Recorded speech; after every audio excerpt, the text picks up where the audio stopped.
सभी को जय हिंद दोस्तों। आप सभी का हार्दिक स्वागत है इंडिया स्ट्रॉन्ग रिएक्शंस पे। आशा करता हूं कि आप सभी लोग बहुत अच्छे होंगे। तो आज हम आपके लिए एक दमदार और एक इंटरेस्टिंग वीडियो लेकर आए जिसमें आप देखेंगे पाकिस्तान के दो मशहूर और वरिष्ठ पत्रकार। एक तरफ आप देखेंगे शकील चौधरी साहब को, उनकी स्पेशल गेस्ट होंगी भारत की चहेती आरजू काजमी, और ये दोनों ही अपने दमदार, बेबाक और निष्पक्ष अंदाज के लिए जाने जाते हैं। तो ये वीडियो काफी इंपॉर्टेंट होगी, आपको बहुत कुछ जानने को मिलेगा और मजा आएगा, जिसमें ये दोनों मिलकर बात करेंगे हमारे प्यारे देश भारत के बारे में और खुद पाकिस्तानी होने के बावजूद पाकिस्तानी प्रोपेगेंडा को एक्सपोज करेंगे। तो इस वीडियो को अंत तक देखें और चैनल पे नए हैं तो चैनल को सब्सक्राइब कर दें। जय हिंद, जय भारत। और ये पाकिस्तानी बैकग्राउंड का देखिए कि कितना प्रोपोर्शन है, कितने इंडियंस हैं जिनको इस तरह की सजाएं हुई हों, या इवन इंडोनेशिया के कितने लोग हैं, that is the largest Muslim country in the world, वो इस तरह की एक्टिविटीज में इन्वॉल्व नहीं होते, पाकिस्तानी होते हैं। और एक पाकिस्तानी बैकग्राउंड की मेंबर ऑफ पार्लियामेंट हैं, अभी भी हैं, पहले भी थी वो, उनका नाम है नाज शाह। तो उन्होंने कहा था 2023 में कि इस्लामोफोबिया की वजह से मुसलमान बरतानिया छोड़ने का सोच रहे हैं। तो उस पे अरशद महमूद साहब ने लिखा था मेरी फेसबुक वॉल पे कि बरतानिया को शुक्र अदा करना चाहिए, सिर्फ सोच ही रहे हैं, ऐसा करेंगे कभी नहीं। और एक और साहब हैं रिजवान हैदर, उन्होंने लिखा कि उन्होंने सोचना शुरू कर दिया, पाकिस्तान में तो ऐसा कभी नहीं किया था, शायद बरतानवी आबो हवा का असर है। तो एक सैफुल्ला चौधरी दोस्त है मेरे, उन्होंने लिखा ये तो यूरोप की खुशकिस्मती होगी। तो ये जो रवैये हैं हमारे कि हम जो है धमकी देते हैं कि जी इस्लामोफोबिया है, हम छोड़ के चले जाएंगे, तो भाई फिर अब तक कितने आए हैं छोड़ के, तो छोड़ते भी नहीं हैं और वहाँ पे रहते भी रहें, फिर आपके मेयर भी बन जाते हैं। लंदन का मेयर देखिए मोहम्मद सादिक बन गया। सुंबल सिद्दीकी थी एक खातून जिनसे मैं मिला भी वहाँ कैम्ब्रिज अमेरिका में, जो शायद सबसे पढ़ा लिखा शहर है अमेरिका का, जहाँ पे हार्वर्ड यूनिवर्सिटी है, MIT है, उसकी वो मेयर रही दो दफा। आपके यहाँ तो कोई नॉन मुस्लिम सोच भी नहीं सकता कि वो मेयर बन जाए यहाँ पे, और ये सदियों से यहाँ रह रहे हैं। और सुंबल सिद्दीकी तो पैदा भी पाकिस्तान में हुई थी, उनकी वालदा से भी मैं मिला, कहती थी मेरी गोद में थी जब मैं अमेरिका आई। तो वहां पे जाके आप इतनी तरक्की कर सकते हैं, लेकिन ये लोग जो हैं जो वहां पे एंजॉय कर रहे हैं जिंदगी को, कभी ये नहीं कहते पाकिस्तानी मुआशरे से, पाकिस्तानी स्टेट से कि भाई यहाँ के नॉन मुस्लिम्स को भी इक्वल अपॉर्चुनिटीज दो। ये जो तजाद है, इसको कैसे देखते हैं आप? सर बिल्कुल, ये चीज़ तो है हमारे यहाँ, जैसे आपने भी एग्जांपल दी और इससे पहले भी कई लोग इस पे बात कर चुके हैं कि पाकिस्तान में तो इजाज़त नहीं है कि कोई नॉन मुस्लिम जो है वो किसी बड़ी पोस्ट के ऊपर पहुंच सके। लेकिन अगर कहीं यूरोप में या अमेरिका में या किसी और कंट्री में अगर कोई बन जाए, इवन अगर भारत में बन जाए, तो हम ज़रूर उल्टी कलाबाजियाँ खा रहे होते हैं और हम बड़ा चौड़े और होते हैं कि ये देखें जी मुसलमान कहाँ पहुंच गए। हालांकि ऐसा होना नहीं चाहिए। मेरा ख्याल से तो पाकिस्तान में, मुझे यूएई बहुत पसंद है, मुझे दुबई, अबू धाबी, यूएई बहुत पसंद है। और उसके मेन रीज़न यही है कि वहाँ पर हर कोई अपनी मर्जी से रहता है। कम से कम आम पब्लिक की बात कर रही हूँ मैं, उनकी गवर्नमेंट की बात नहीं कर रही कि गवर्नमेंट में कौन है कौन नहीं। लेकिन वहाँ पर आपको कोई ऐसा नहीं दिखेगा जो आपसे ये कहे कि आपने ये ड्रेस क्यों पहना है और आपने अबाया क्यों पहना है और आपने स्कर्ट क्यों पहना है। आप अपनी मर्जी से चलते फिरते हैं, आपको कुछ नहीं कहा जाता। वो भी तो इस्लामिक कंट्री ही है ना। पाकिस्तान ने तो, जैसे वो किसी ने एक बार बताया था, शायद आपने सुना भी हो, कि उन्होंने अरब्स ने कहा कि भाई कलमा तो हमने भी पढ़ा है लेकिन ये पाकिस्तानी तो बावले ही हो गए पढ़ के। तो वो वाली बात है कि हमने तो कलमा पढ़ के जैसे अपने आप को अजीब और गरीब चीज बना दिया। और ये सिर्फ, मैं फिर कहूंगी, ये सिर्फ पाकिस्तान के मुस्लिम नहीं है। कुछ ना कुछ पोर्शन जो हम हिंदुस्तान में छोड़ आए हैं, वो वहां पर भी अच्छी खासी इंटरटेनमेंट जो है ना वो मुसलमान देते रहते हैं। मुझे एक साहब जो है वो, उनसे बात करने का इत्तेफाक हुआ और वो मुझे कहने लगे, अभी नहीं कुछ साल पहले, जब मैं तो यूट्यूब पर आई भी नहीं थी उस टाइम पे, तो उन्होंने मुझे कहा कि आप आइए, वो मुस्लिम है, वो उन्होंने मुझे दावत दी कि आप आइए यहाँ इंडिया में और आप यकीन करें मेरे घर रुकिएगा और आपको लगेगा आप पाकिस्तान में हैं, आपको जरा भी घबराने की जरूरत नहीं। अच्छा, मैंने कहा भाई मैं क्यों घबराऊंगी? पहली बात तो ये कि अगर मैं भारत गई मुझे घबराने की क्या जरूरत है, और दूसरा ये कि मुझे ऐसा क्यों लगे कि मैं पाकिस्तान में हूँ। अगर मैं भारत के किसी भी कंट्री में जाऊंगी तो मुझे तो, मैं तो यही चाहूंगी कि मुझे कुछ तो डिफरेंट लगे ना। अगर मुझे पाकिस्तानी लग रहा है तो यहीं बैठी रहो। तो वो भी एक तरह से ना अपनी तरफ से एक वो बनाकर रखते हैं कि जैसे वो किसी खतरे में है, या अगर पाकिस्तान से कोई आएगा तो उसको बताएंगे कि तुम खतरे में नहीं हो। एक ये नैरेटिव जो है वहां पर भी चलता है ये। और साथ ही इस्लामोफोबिया का तो हमने इतना फैला रखा है, आप जैसे जानते ही हैं कि वो नौटंकी हमारी अलग चलती है। लेकिन अब प्रॉब्लम ये कि सर अब थोड़ा थोड़ा करके ना एक्सपोज होने शुरू हो गए।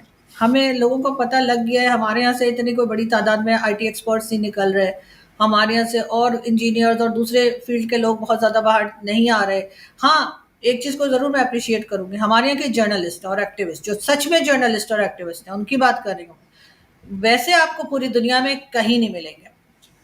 इनके ऊपर क्या कुछ नहीं होता, डराया जाता है, धमकाया जाता है, बैंक ब्लॉक किए जाते हैं, उठा के ले जाते हैं, फ़ोन पे धमकियाँ देते हैं, सारा कुछ होता है। जो मुझे एक साहब कल कह रहे थे, जबकि वो भी अभी यहाँ से अमेरिका जा चुके हैं, वो कहने लगे तुम अभी तक सिर्फ इसलिए नहीं उठाई गई हो क्योंकि तुम फीमेल हो तो तुम बच गई हो, वरना अभी तक ले गए होते। तो यहाँ पर जो है ना, लेकिन हमारे जर्नलिस्ट बोलना नहीं छोड़ते, अब अपनी बात को रखना नहीं भूलते, चाहे वो बलूचिस्तान का इशू हो, चाहे केपीके का हो, चाहे पंजाब का, हर चीज़ के ऊपर बोलते हैं।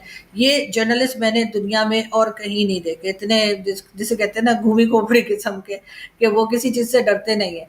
लेकिन बाकी चीज़ों में सर हम बहुत पीछे हैं, और अनफॉर्चुनेटली हम सिर्फ इसी मुकाबले में लगे रहे कि हम किस तरह से भारत को नीचे दिखा दें। अगर वही टाइम हमने अपने आप को ऊपर करने में, अपने एजुकेशन में, अपने इकोनॉमी को ठीक करने में लगाया होता, तो शायद मामलात अलग होते। लेकिन हम हमेशा से ऐसे ही रहे कि नहीं नहीं, वो भारत जो है ना वो हमारे पीछे, हर साजिश भारत कर रहा है। ये वाला जो चूरन हम बेचते हैं ना, ये हमें नुकसान कर गया है। अच्छा, आपने पाकिस्तानी जर्नलिस्टों की तारीफ की, लेकिन आजकल हम देखते हैं कि मेन स्ट्रीम मीडिया पे तो आपको कोई डिफरेंट सोच का बंदा नजर ही नहीं आता। Even a man like Najam Sethi seems to have changed, कि अब वो भी वो रियासत का जो नैरेटिव है उसी को सपोर्ट कर रहे हैं, उसी को आगे बढ़ा रहे हैं। तो ये भी तो एक बड़ी बदकिस्मती की बात है।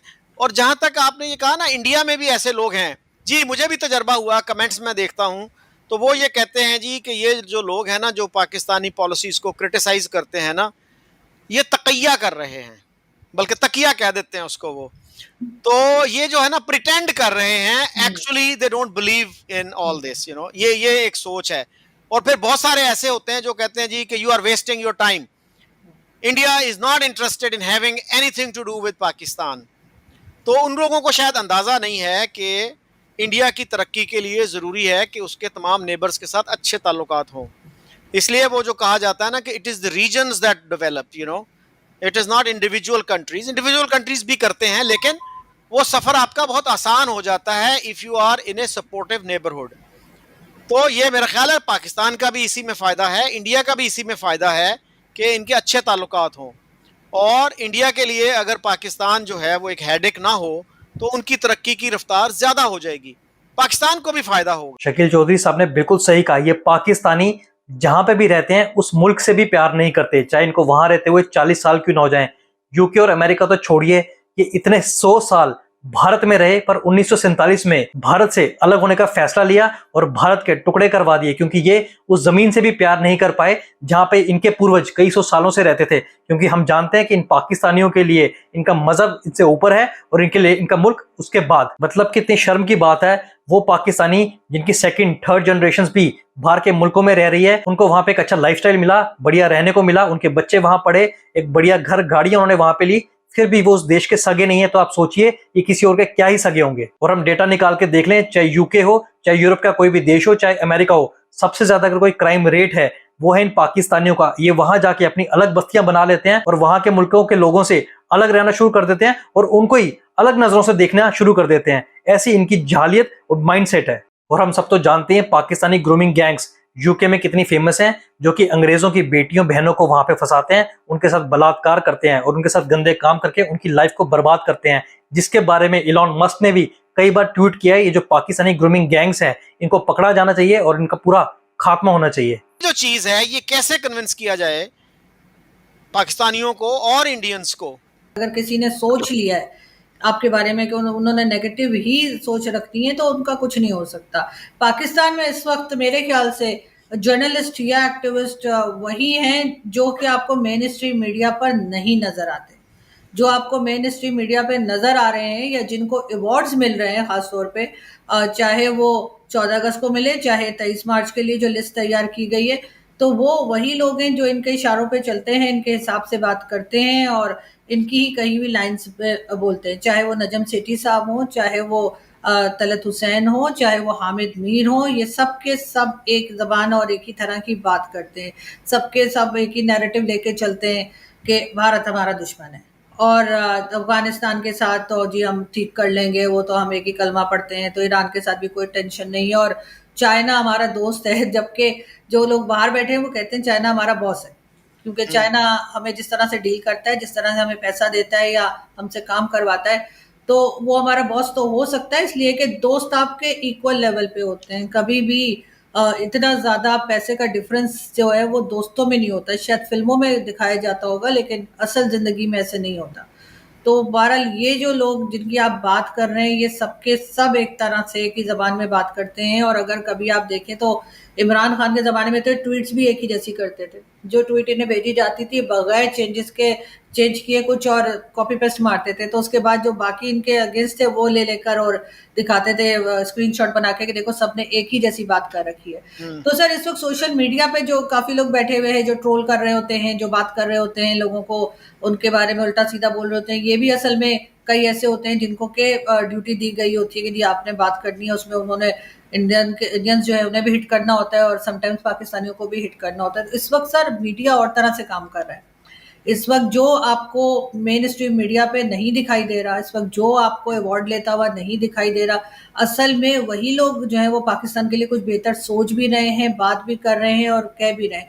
इसमें कोई बुराई नहीं है अगर आप क्रिटिसाइज करें किसी को। अब जब हम लोग ने मैंने खासतौर पे जब मैंने चैनल शुरू किया था, तो अभी तक लोग मुझे बताते हैं, कभी कहेंगे ऑडियो ठीक नहीं है, कभी कहेंगे कैमरा सही नहीं है, कभी सेटिंग सही नहीं है। तो अगर तो मैं उनकी बातों को ना सुनूं और मैं कहूं कि नहीं जी मैं तो बिल्कुल ठीक हूं, तो मेरा ख्याल है फिर मेरे शो में या मेरी बातचीत में किसी चीज़ में इम्प्रूवमेंट नहीं आएगी। और अगर मैं सुनूंगी तो डेफिनेटली, अगर मैं अपने जैसे लोग बताते हैं कि इस वाले टॉपिक पे आपने सही नहीं बात की या उधर आप कमज़ोर थी, तो मैं अगर उसको पढ़ूंगी नहीं और उसको दोबारा कोशिश नहीं करूंगी सही करने की, तो फिर मेरे अंदर तो वो कमज़ोरी रह जाएगी। फिर उसमें कसूर मेरा होगा, उन ऑडियंस का नहीं जो मुझे बेचारे क्रिटिसाइज करके और मुझे सही रास्ता दिखा रहे। तो वही हाल पाकिस्तान का है। हम लोग जो क्रिटिसाइज करते हैं, हमें कोई प्रॉब्लम नहीं है कंट्री से, हमें प्रॉब्लम है उन लोगों से जो कंट्री को चला रहे हैं, जो कंट्री का ये हाल करके रखा है।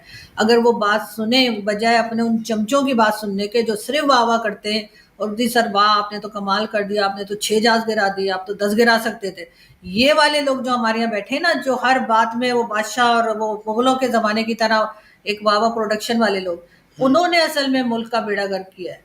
और इसीलिए आपको ऐसे लोग, अब नजम सेठी समेत हर कोई जिनको कभी हम लोग सुना करते थे, हमें लगता था जिनसे सुनकर हम सीखते थे कि भाई ये तो बड़ा बोल्ड तरीके से बात करते हैं, वो लोग अब नहीं रहे। अब उनकी जबान बदल गई। अब चाहे उनको डराया गया हो, चाहे उनको खरीदा गया हो। वैसे भी नवाज शरीफ साहब के साथ तो नजम सेठी साहब की बड़ी फोटो वोटो आती थी ना, लंदन में बैठे हैं, बोर्ड पे बैठे हैं और क्या क्या।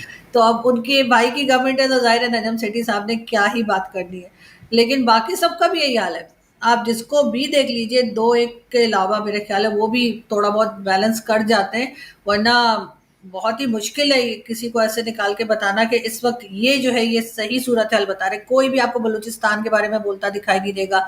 अभी तक किसी चैनल ने ये नहीं बताया कि 43 डेज हो गए हैं और बलूचिस्तान के लोग इस्लामाबाद F6 एरिया में रोड पे बैठे हुए हैं। लेकिन जाहिर है सबको मना है, पता नहीं कहाँ कहाँ की चंडू खाने की, जैसे कहते हैं ना, कहानियां सुनाएंगे। लेकिन बलूचिस्तान के लोग यहाँ बैठे हैं, उस बारे में कोई बात नहीं करेगा। जो बाकी जो मीडिया जो कि इनके कंट्रोल में नहीं है अभी, या कह लीजिए इन्होंने प्राइवेट मीडिया जो है वो थोड़ा बहुत बात कर लेता है, तो उसको भी धमकियां उनकी आती रहती है। इसी तरह की मुझे तो अभी आपने वसीम अल्ताफ साहब की का भी जिक्र किया। वसीम अल्ताफ साहब ही मुझे कह रहे थे कि उनके कोई जानने वाले हैं जिनका ये पिंडी वालों से आना जाना है। तो वो कह रहे थे कि भाई, वो कह रहे थे कि ये पता नहीं क्या क्या बोलती रहती है और बड़ा नाराज हो रहे थे कि जी ये आरजू का आदमी कुछ भी कहती है। और साथ ही कह रहे थे उनको सबसे ज्यादा गुस्सा इसके ऊपर इस बात का है कि ये जो शुरू में नमस्कार करती है, कहते ये क्यों करती है। तो मैंने कहा मैं तो करूंगी, इनका मतलब इनकी मर्जी से बात करूंगी या इनकी मर्जी से मैं ग्रीटिंग्स दूंगी। तो यहाँ पे तो सर ये माइंड सेट है। उसके बाद हम कहते हैं नहीं जी हम तो तमाम रिलीजन्स की बड़ी रिस्पेक्ट करते हैं, और प्रॉब्लम इनको ये है कि मैं नमस्कार क्यों करती हूँ, मैंने बुद्धा स्टेचू क्यों रखा हुआ है, और इस किस्म की चीजें जो हर वक्त बोली जाती हैं। तो यहाँ पे तो सर कोई खास उम्मीद रह नहीं गई है कि कुछ बेहतरी। आरजू जी, हम आपके लिए प्रार्थना करेंगे कि आप जहां पे भी रहें सही सलामत रहें। और आपने बिल्कुल सही कहा, चाइना पाकिस्तान को दोस्त की तरह नहीं अपने नौकर की तरह ट्रीट करता है, और चाइना पाकिस्तान का बाप और बॉस है। तो दोस्तों, आशा करता हूं वीडियो आपको काफी पसंद आएगी। वीडियो अगर आपको अच्छी लगी है तो इसे लाइक और शेयर जरूर करें, और अपने विचार हमें कमेंट सेक्शन में लिखकर जरूर बताएं। और एक बार फिर चैनल पे नए तो चैनल को सब्सक्राइब कर दें। जय हिंद, जय भारत।